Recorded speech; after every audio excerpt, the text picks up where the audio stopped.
Bonjour à toutes et à tous. Quelques annonces, dont une annonce très importante. Première annonce concernant un atelier à venir à Toulouse et également des ateliers à venir dans la haute vallée de l'Aude au sud de Carcassonne et potentiellement des ateliers en ligne. Non pas des groupes de travail comme j'ai déjà proposé, mais des ateliers plus, plus ponctuels avec moins d'engagement et le tout en ligne. Et un deuxième point important concerne l'avenir de la chaîne. J'ai terminé une section de vidéos que je voulais vraiment mettre en ligne et comme je l'ai expliqué aux membres, après une petite pause, je vais voir comment et si je continue. Nous en parlerons après le générique.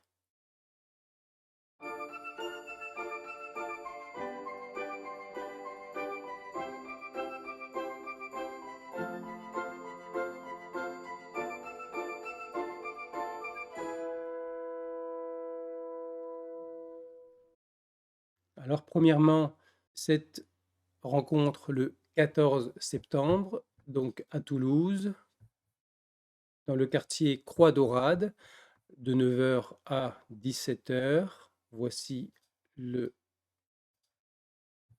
flyer, l'énéagramme et les croyances premières.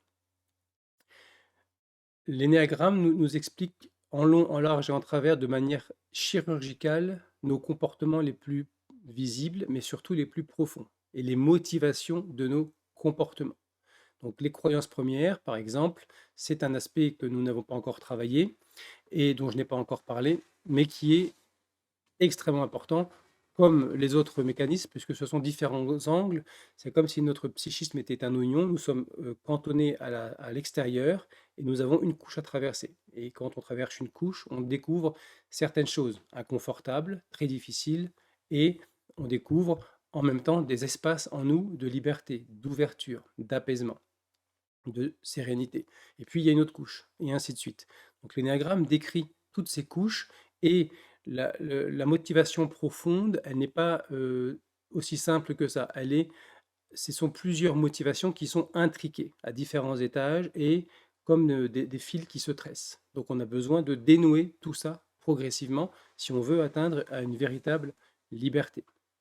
Donc voici l'autre partie du flyer. Travail d'exploration intérieure et de conscience, je vais y revenir. Donc l'énéagramme définit 9 types de fonctionnement de l'ego, 9 types de fixation, selon notre blessure principale et surtout selon notre peur fondamentale. La peur fondamentale, c'est vraiment le centre névralgique. C'est le noyau dur sur lequel tout le reste vient s'intriquer.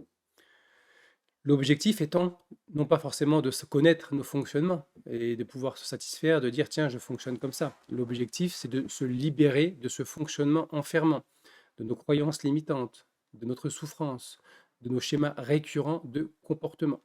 Ces schémas récurrents sont inconscients. Les motivations de ces schémas, même si je peux voir que je fonctionne toujours de la même manière, que je tombe dans les mêmes pièges, que je reproduis les mêmes choses, ça c'est la partie la plus visible de l'oignon.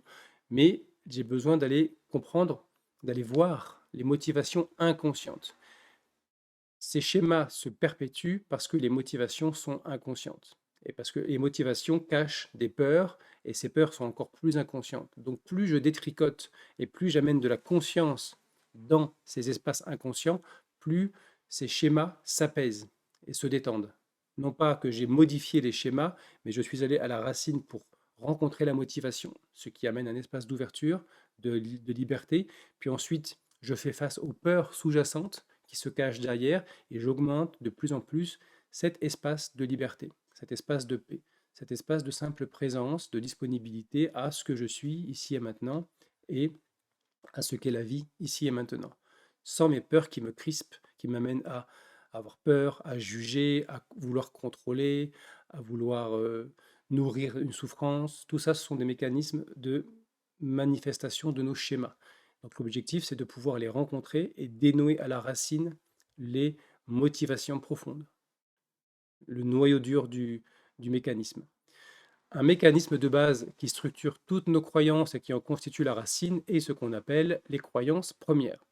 Ces croyances nous habitent depuis notre prime enfance. Elles constituent le socle sur lequel tout le reste se crée.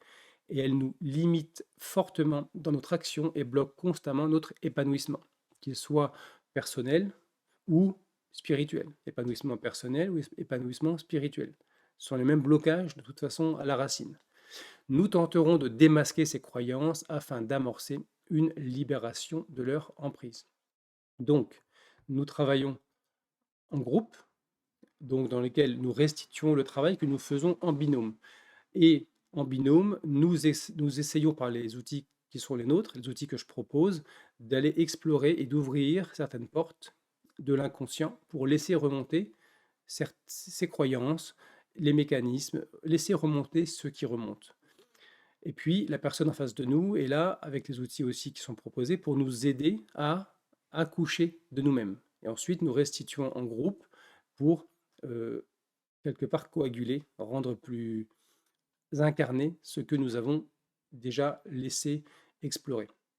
Donc, c'est un travail d'exploration intérieure et donc de mise en conscience dans l'inconscient, de mise à jour de ce qui est inconscient, couche par couche. Donc 80 € la journée sur réservation. Vous pouvez contacter Elisabeth au numéro qui s'affiche ou bien à l'adresse mail enneagram.toulouse@gmail.com. Je mettrai, si j'y pense, le mail dans la description. Par exemple, le type 9. Les croyances premières, qu'est-ce que c'est? Les croyances premières, c'est la croyance profonde que pour être en sécurité, je dois être aimé. Et pour être aimé, je dois me comporter de telle manière, ou de telle manière, ou de telle manière, selon mon énéatype. C'est très différent selon les énéatypes. Le type 9, par exemple, a besoin de se sentir en sécurité, et de donc se sentir aimé. Et il a la croyance profonde, plutôt inconsciente, mais il voit bien que c'est ce qu'il essaye de manifester, qu'il sera aimé et donc il sera en sécurité s'il s'adapte à ce qu'on attend de lui, à l'environnement, et si tout le monde est bien. Donc ça explique énormément d'aspects du comportement du type 9.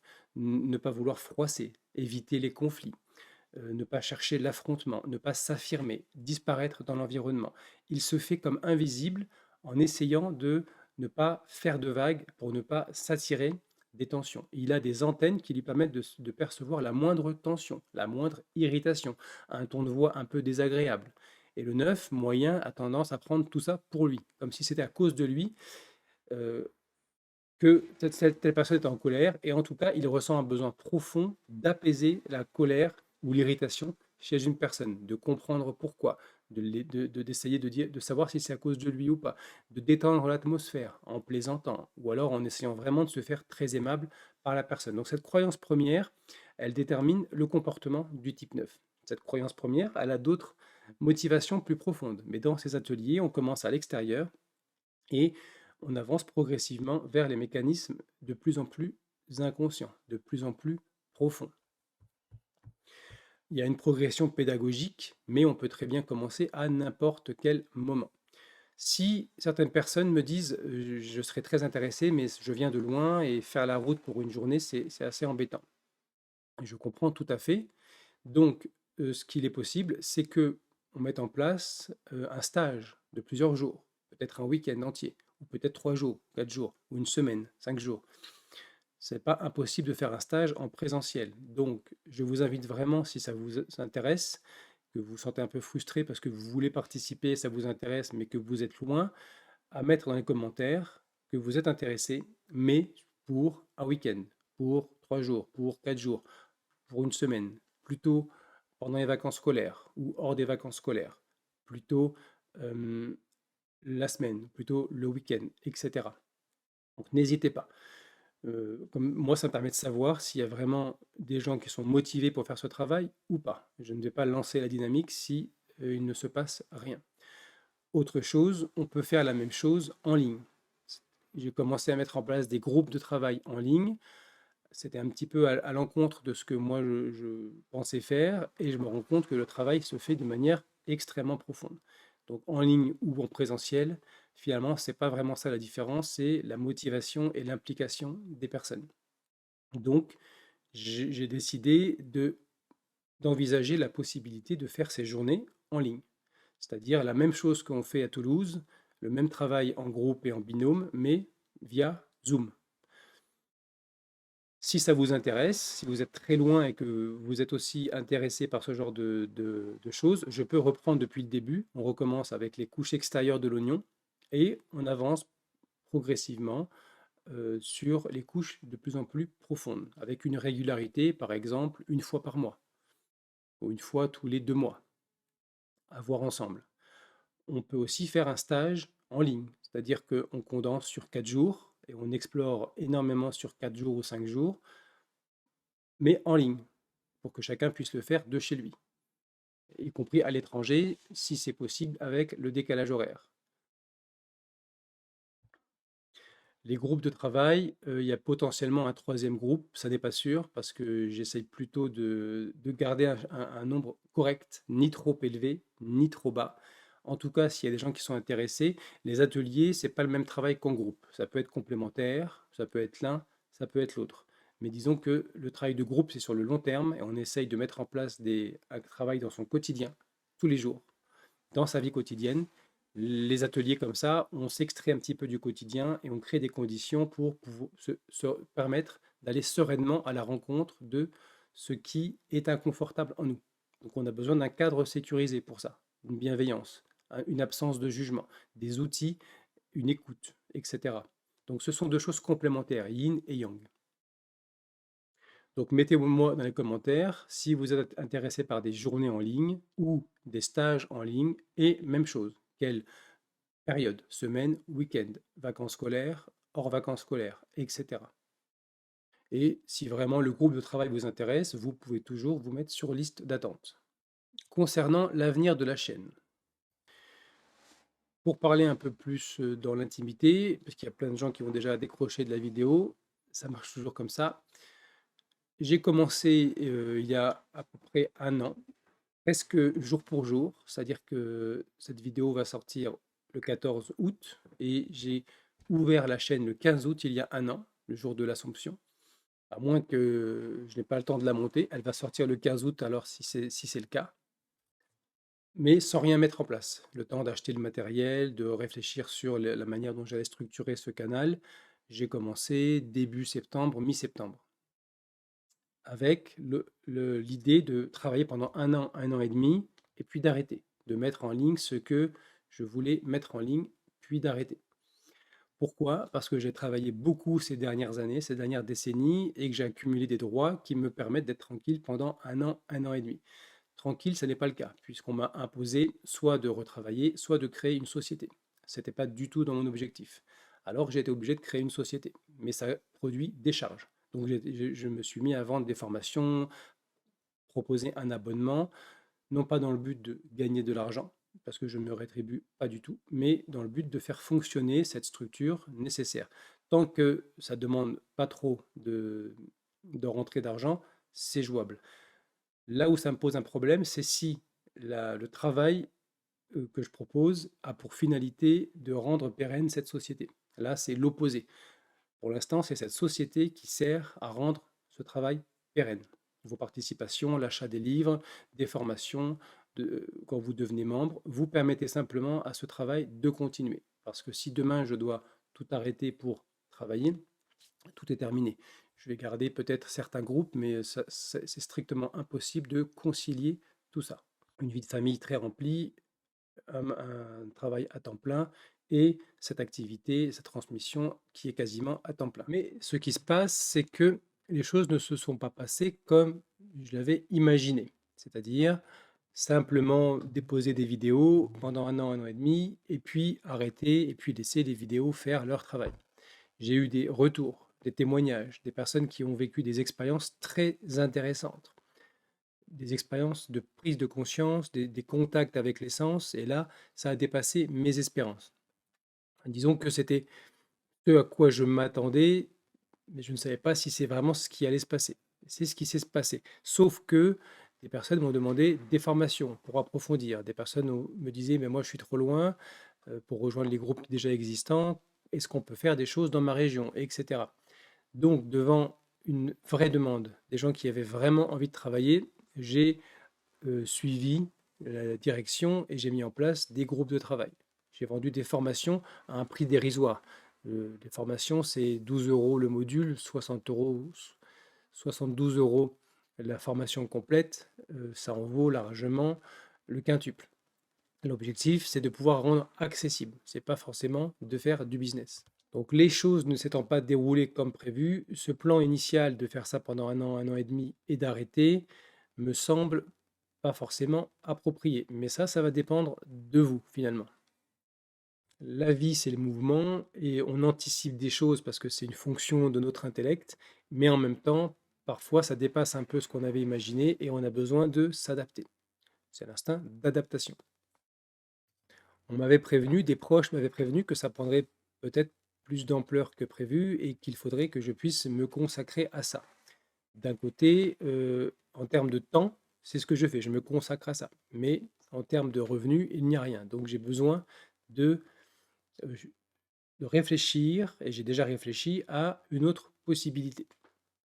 Donc, après un an, c'est le moment du bilan. Je n'ai pas encore fini le tome 1, donc j'ai fait le plus important, c'est-à-dire toute la compréhension des lois de l'énéagramme, du fonctionnement de l'énéagramme et des énéatypes, les 9 types.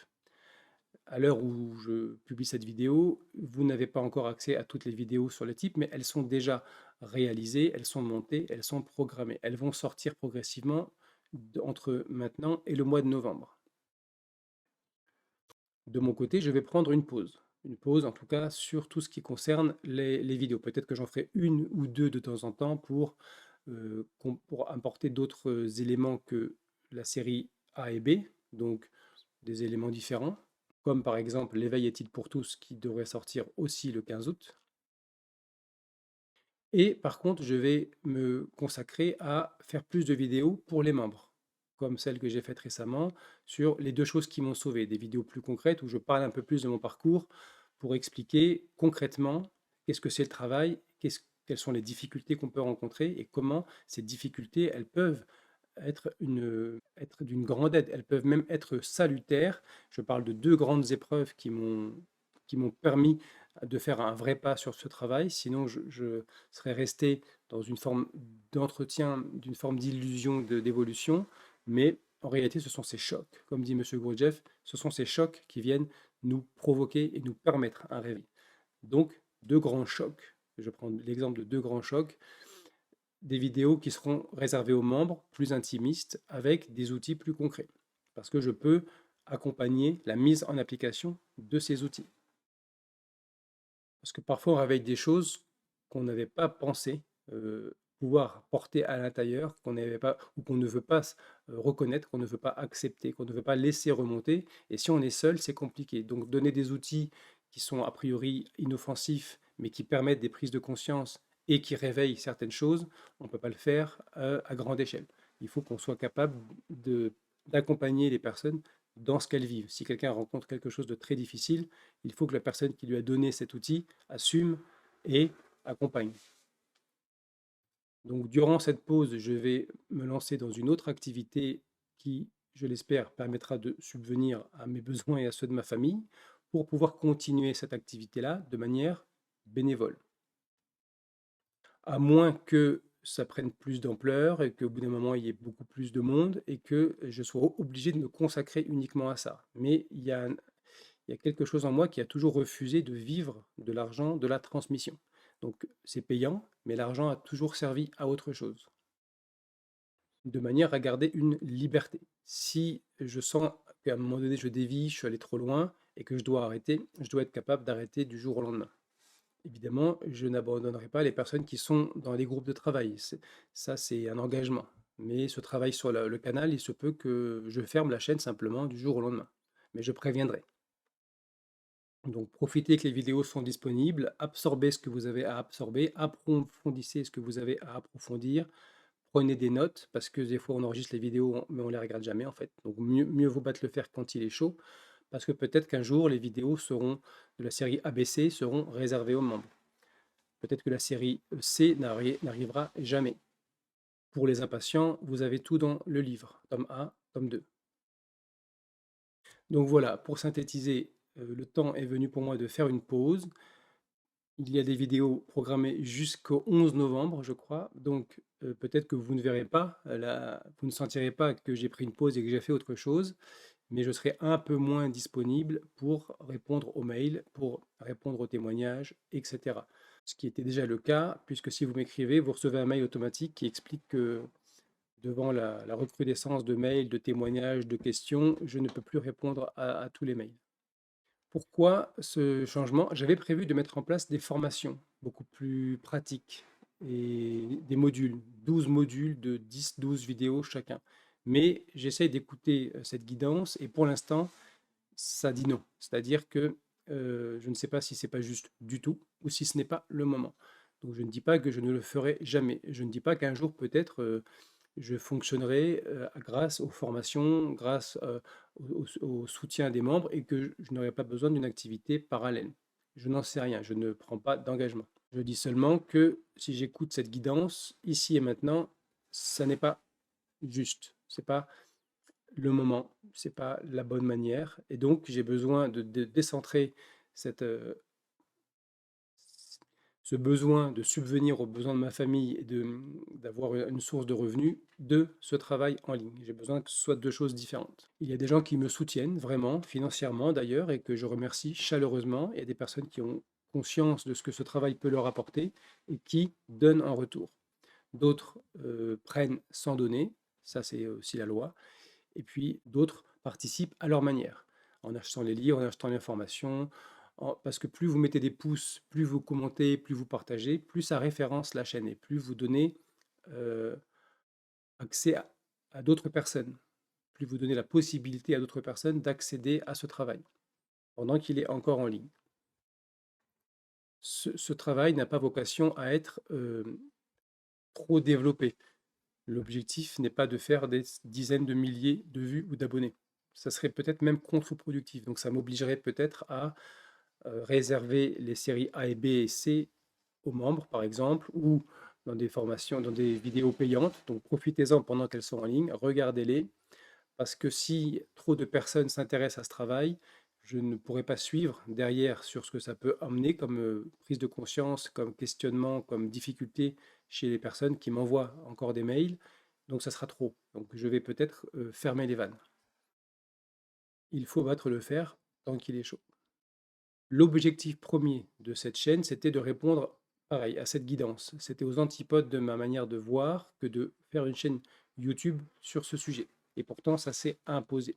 Et j'ai vu que ça apportait des fruits en termes d'évolution intérieure chez des personnes qui suivent, qui regardent les vidéos depuis le début, en tout cas depuis le commencement de la série, pas forcément depuis le début de la publication des vidéos. Il y en a qui sont arrivés il y a 3 semaines, un mois, mais qui regardent tout et qui se nourrissent et qui ont des prises de conscience vraiment intéressantes. Donc c'était l'objectif. En tout cas, c'est l'objectif que j'ai perçu derrière cette impulsion à publier mon livre en vidéo sur ce canal. Donc l'objectif n'a jamais été d'accumuler un grand nombre d'abonnés et de toucher un grand nombre de personnes, mais plutôt une qualité de personnes qui ont vraiment une aspiration et qui vont s'accrocher. Parce qu'il y a des gens qui commencent, qui sont très intéressés, très interpellés, et puis, ouf, ils finissent par arrêter. On est dans l'ère où on butine. Donc, on ne peut pas approfondir ce travail sur soi si on butine. Ça n'est pas possible. J'ai déjà pris l'exemple. Si je creuse un endroit et que quand le sol commence à devenir un petit peu dur, il y a des cailloux, il y a de la roche, c'est dur, j'arrête, je vais creuser à un autre endroit. Ah, c'est plus facile, la terre est meuble, j'y arrive bien, j'avance. Ah, mince, c'est un peu dur, allez, je change. Et hop, donc j'ai creusé peut-être 50 cm partout. Au total, ça fait 10 mètres, mais je n'ai pas creusé à 10 mètres de profondeur. Je n'ai pas pu aller chercher de l'eau, par exemple. Parce qu'à chaque fois que c'est un peu dur, j'arrête. Dans le travail sur soi, les premières couches sont assez faciles. Je rencontre un enseignement, il y a un peu d'excitation, je vis des expériences intéressantes, mais très vite, je vais faire face à des résistances. Dès que je commence à creuser, à aller au centre de la première couche, ça commence déjà à être difficile. Et là, il y a plein de gens qui arrêtent, que ce soit dans les groupes de travail, dans les ateliers ou dans le visionnage de ces vidéos, qui viennent quand même bousculer un petit peu. Donc, ça trie entre les personnes qui sont capables de faire ce travail et les autres. Donc, le sujet n'a jamais été d'avoir énormément de personnes, mais de pouvoir toucher des personnes qui sont en recherche réelle et profonde d'elles-mêmes et qui sont capables de se donner les moyens de cette recherche, de cette quête. Parce qu'à contrario, je sais que beaucoup d'entre vous s'attellent depuis le début et parfois regardent une deuxième fois les vidéos, soit parce que la première compréhension a été difficile, donc les personnes s'accrochent et regardent une deuxième fois, soit parce que elles ont l'intuition que peut-être ça peut être intéressant de regarder une deuxième fois, parfois une troisième fois, et puis me disent que la deuxième lecture était très différente de la première lecture, il y a des éléments qu'elles n'avaient pas vus. C'est un processus d'assimilation, j'ai déjà décrit dans plusieurs vidéos, notamment dans celle que j'ai réservée aux membres, mais même dans la vidéo publique, la différence entre le savoir et la compréhension. La compréhension nécessite d'assimiler le savoir. Et donc, pour assimiler le savoir, nous avons besoin d'un terrain qui soit favorable. Ce terrain est lié au développement de l'être. Donc, plusieurs catégories de savoir, plusieurs niveaux de savoir. Si j'acquiers, je reçois un savoir qui est d'un certain niveau, admettons 10 sur l'échelle, alors que mon niveau d'être, il est à 1. Eh bien, je vais entendre les mots, mais je ne vais assimiler que ce qui correspond à mon niveau. Ça va s'assimiler en moi. Mais grâce à ça, mon être peut se développer. Je peux expanser mon champ de conscience. Donc la prochaine fois que je vais entendre cette même vidéo ou lire ce même livre, je vais entendre des choses que je n'avais absolument pas entendues. Comme dit Jésus, ils ont des yeux mais ne voient pas, ils ont des oreilles mais ils n'entendent pas. L'entendement est lié à la compréhension. Et la compréhension provient d'un équilibre entre le savoir et l'être. C'est obligatoire. Ce sont les deux forces, actives et passives, qui permettent la compréhension. Donc, les personnes qui s'accrochent, il y a des gens qui me disent c'est trop dur pour moi, c'est complexe, mais je continue, je regarde. Ces personnes-là montrent une détermination, montrent des qualités intérieures, même si leur centre intellectuel est réprimé et qu'elles n'arrivent pas à comprendre tout ce qu'il y a dans les vidéos, le travail se fait. Elles mettent à l'épreuve leur aspiration. Leur, elles montrent une forme de détermination, qui est l'embryon de la véritable volonté. Volonté qui appartient à l'être, qui n'est pas une volonté de la même trempe que le vouloir ordinaire ou que la détermination, mais qui a besoin de ce support comme embryon pour développer la volonté. D'où l'importance de la discipline dans toutes les traditions, dans toutes les voies. Aucune voie ne propose un travail au petit bonheur à la chance sans mettre en place une certaine discipline à un moment donné. La discipline n'est pas une fin en soi, elle est un moyen pour toucher autre chose. L'être sur son plan volitionnel, sur le plan de sa propre volonté, qui fonctionne non pas comme quelque chose de rigide, mais comme un cap. J'ai un cap, mais je garde le cap, mais je suis capable de m'adapter aux tempêtes, à des rochers. Il y a des rochers, donc je dévie mon cap, mais je ne dévie pas vraiment. Je contourne et je garde le cap. Un peu comme ce travail sur cette chaîne qui, le cap étant fixé, nécessite des aménagements parce que le territoire rencontré est différent de celui qu'on voyait à très longue distance. Il y a des choses qui sont nécessairement différentes et qui demandent une adaptation. Et l'objectif, quelque part, c'était de toucher ces personnes-là. Ces personnes qui, quelle que soit leur qualité de départ, leur facilité de compréhension ou pas, leur niveau d'évolution intérieur, leur développement personnel ou pas, de toucher ces personnes qui ont une véritable aspiration et qui sont capables de regarder vidéo après vidéo. J'ai bien conscience qu'il y a des heures et des heures de vidéos, que parfois je répète certaines choses, que parfois c'est très dense, qu'il faut pouvoir le digérer. Quelque part, c'était à ces personnes-là que mes vidéos étaient et sont toujours destinées. Comme vous le verrez dans une vidéo que j'ai appelée Les trois humanités, à qui mes vidéos s'adressent-elles? Pour faire une petite introduction, une bande-annonce, toutes les traditions divisent l'humanité en trois catégories. Les gnostiques, par exemple, divisaient l'humanité en trois catégories. Les iliques, qui obéissent à leur intestin, donc à leurs pulsions, à leurs passions, qui sont centrées sur le monde matériel. Les pneumatiques, qui sont des êtres réalisés en communion avec le divin, et des êtres intermédiaires. Les psychiques, qui sont encore englués dans l'identification, dans la matérialité, encore en proie à leurs passions, à leurs identifications, à leurs illusions, mais qui ont une aspiration. Et il y a plusieurs niveaux à chaque fois. Certains psychiques sont trop proches des iliques qui ont du mal à s'échapper de leurs conditions, mais par des efforts conscients et un travail assidu et régulier Et bien guidées, ces personnes peuvent se rapprocher, voire devenir des pneumatiques. Donc voilà, à qui s'adressent mes vidéos, vous le saurez dans la vidéo sur les trois humanités. Parce que toutes les traditions bouddhistes, hindouistes, gnostiques, stoïciennes, platoniciennes, chrétiennes, toutes les traditions perçoivent exactement et disent exactement la même chose. Et l'objectif est atteint. Donc, pour l'instant, l'objectif est atteint. Il y a de grandes chances que je continue au moins le tome 1 à partir du mois d'octobre-novembre pour terminer ce tome. Et je me poserai alors la question de savoir s'il est judicieux ou pas de faire la série C en public. Parce que, en général, je ne vends le tome 2 qu'aux personnes qui ont acquis le tome 1. Parce que le tome 2 est une continuité. Dans le tome 1, on commence à permettre des prises de conscience, à mettre en place un processus, à voir des aspects de soi-même et à comprendre les lois et leur fonctionnement. Et dans le tome 2, on vient parachever ce qui a été fait dans le tome 1. Et donc, la question qui se pose à moi, comment je peux lancer les vidéos de la série C basées sur le tome 2, alors que d'habitude, je le réserve aux personnes qui ont lu le tome 1. Là, on ne peut pas sur YouTube. C'est-à-dire que n'importe qui va arriver sur une de ces vidéos sans avoir fait le travail d'assimilation, de digestion, de compréhension. Donc, je verrai. Peut-être que je donnerai certaines vidéos publiques, mais certaines seront réservées aux membres. Tout ça pour dire qu'une pause s'impose, un temps de réflexion, un temps pour déplacer mon activité sur un autre aspect plus matériel, plus concret, parce que si je veux que ce travail, cette transmission sur la chaîne soit pérenne, il faut que de l'autre côté, cette épée de Damoclès avec ce temps où d'ici probablement 6-8 mois, c'est terminé, il faut que je puisse anticiper. Donc voilà, je vous souhaite une bonne fin de journée. N'hésitez pas dans les commentaires à me dire si vous êtes intéressé, même si vous n'êtes pas sûr, mais ça me permet de prendre la température. Parce qu'en général, les gens qui disent je suis intéressé ne viennent pas, mais c'est d'autres qui viennent. Ça me permet d'avoir une lecture de l'ambiance. Est-ce que vous souhaitez entrer dans la pratique dans ce type d'atelier? Est-ce que c'est vraiment la distance qui pose un problème ou est-ce que c'est le fait de s'engager ou le fait de ne simplement pas avoir d'intérêt, d'être suffisamment intéressé par les vidéos, mais de ne pas vouloir aller plus loin. Voilà, moi, ça me permet vraiment d'avoir la température. Je vous souhaite une bonne fin de journée et je vous dis à très bientôt.